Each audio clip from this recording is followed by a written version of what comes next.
लोक तुमचं नाव नाही, तुमची किंमत बघत असतात आणि ती किंमत तुमच्या बँक बॅलन्सवरच ठरत असते. बँक बॅलन्स जर तुमचा चांगला असेल तर तुमचं प्रत्येक वाक्य लोक ऐकतील आणि जर नसेल तर तुमचं कुठलंही बोलणं आणि शब्द आणि वाक्य हे निरुपयोगीच ठरणार असते.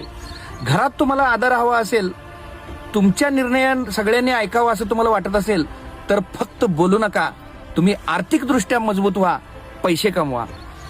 तुमच्याकडे जर पैसा असेल तर सगळे नातेवाईक हा आमचा मुलगा आहे म्हणतील आणि तुमच्याकडे जर नसेल तर हे काय कामाचं नाही म्हणतील.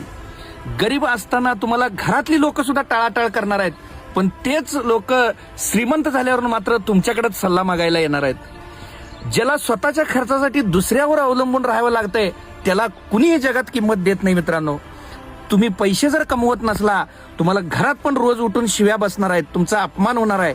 पण जर तुम्ही पैसे कमवायला लागला तर सगळी लोक तुमचं अभिमानानं नाव घेणार आहेत.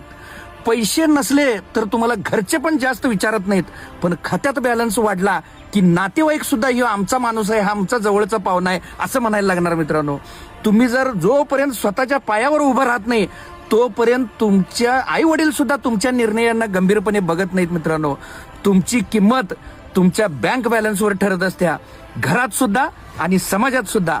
म्हणून तुम्हाला तरुणांनो सांगणं आहे, तुम्ही उठा, जागे व्हा आणि आज आत्ता आणि ताबडतोब लगेच कामाला लागा.